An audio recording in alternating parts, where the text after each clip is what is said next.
Hey friends. So I had an interesting image, parable, if you will, pop into my head earlier today as I was sitting in meditation. And I was wrestling with my own,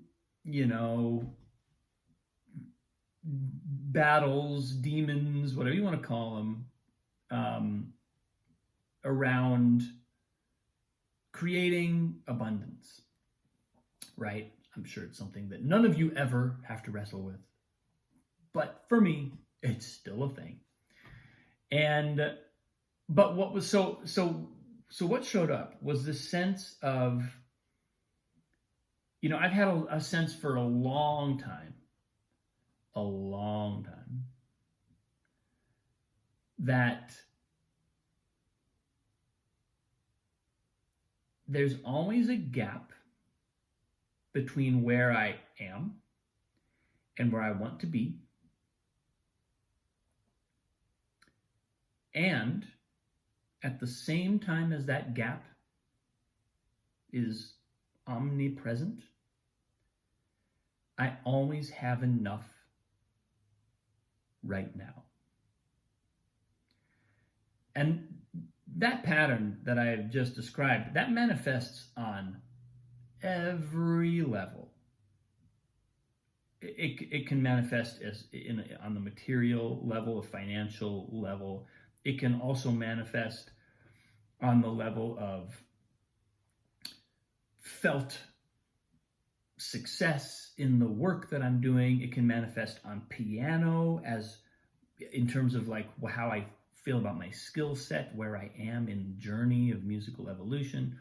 There's that, and FYI, I try not to let that gap define my experience of day-to-day, moment-to-moment engagement, because that's tragic if we're continuously defining the present moment by the absence of what we wish it were. That's one of the I think it's an important early lesson of spiritual practice, that we learn to see that gap and not even necessarily try to get rid of it, not even necessarily try to say, okay, there is no gap here, but also observe it like we would anything else, as just simply a feature of our mind's perception, and with no power over us, no power to determine what we in this moment are going to do, how we in this moment are going to feel.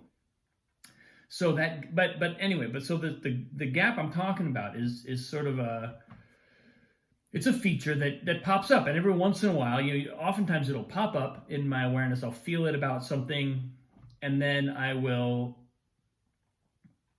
a moment or two later, I'll recognize, oh, that's what that is. I'm looking at the gap again. But in the first moment, I don't necessarily recognize it. It just feels like a longing, or it feels like a lack. And then, because I've kind of conditioned myself to, when I feel lack, take a step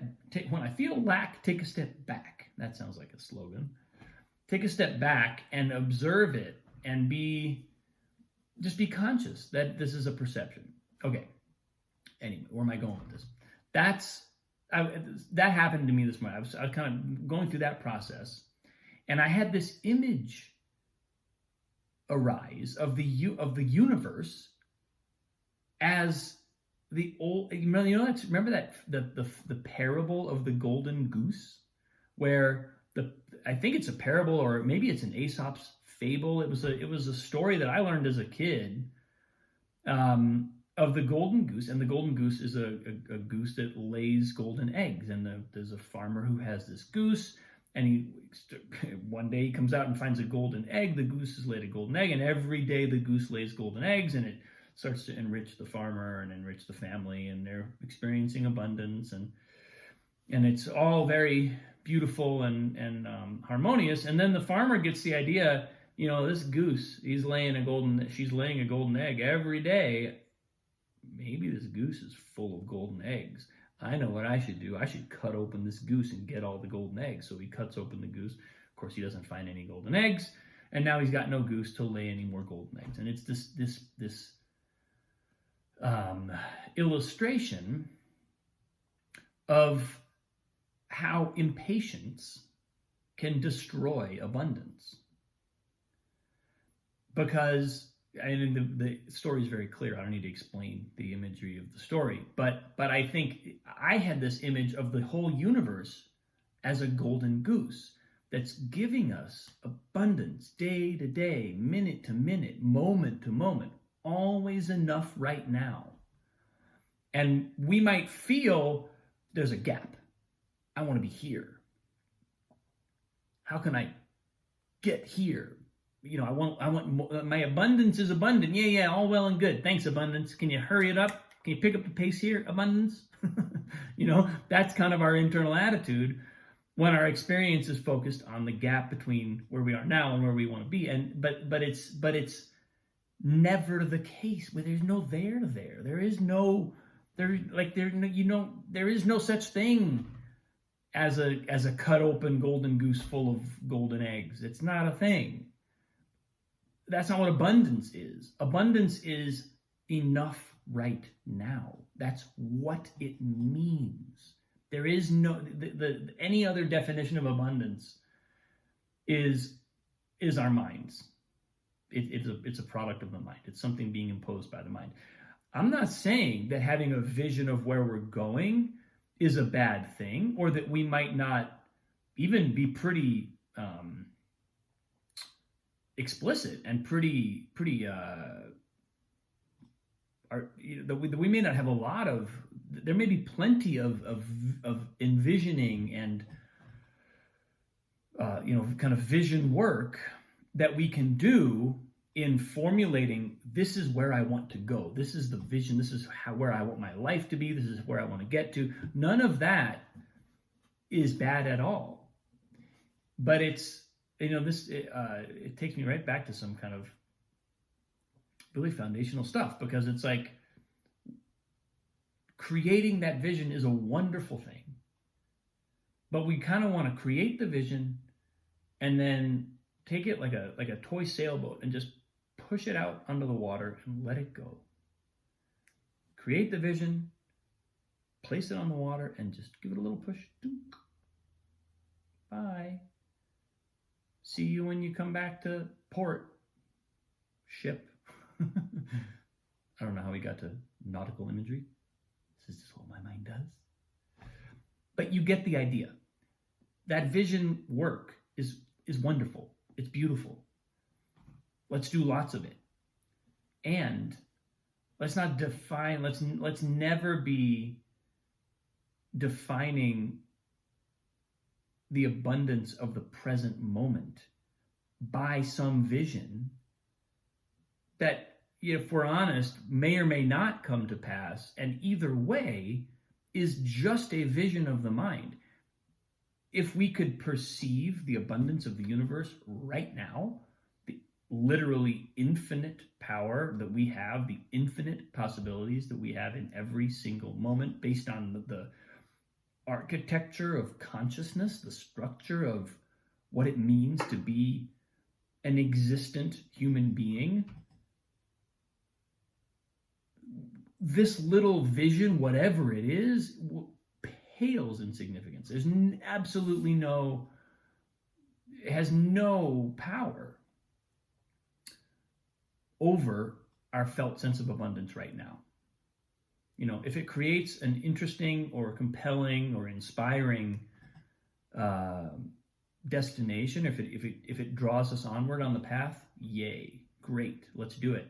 But let's not let striving for something that's never quite enough now be the thing. That feels to me like it was just a collision of images this morning of feeling like, oh, that impatience that wants to cut open the golden goose and get all the golden eggs. That's what this is. That's what this really is. It's like I'm trying to tell the universe to give me more now than I need. The farmer was in good shape. He was getting a golden egg every single day.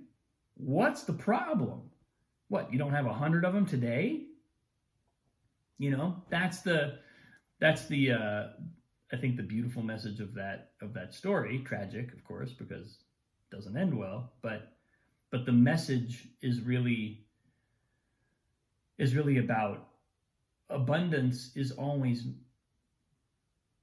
in proportion and in relation to now. The mind can go, and the mind runs a mile a minute. The mind can definitely outstrip the present moment as far as like, we need this, we need this, we need this, we need this, we need this. It's always going to be one. It's always going to be out ahead.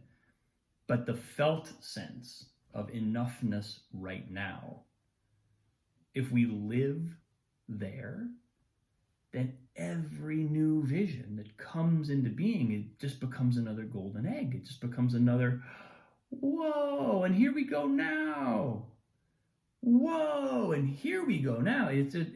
Every kind of moment becomes this enhancement and a play, a variation on the theme of the abundance that we already feel.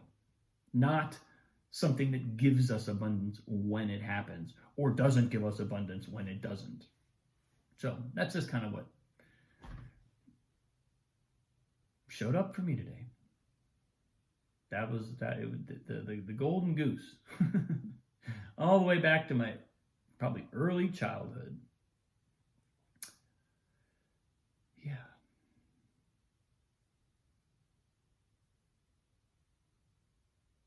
Thanks for watching, folks. I appreciate you. Much love. Have a wonderful day. I'll see you soon.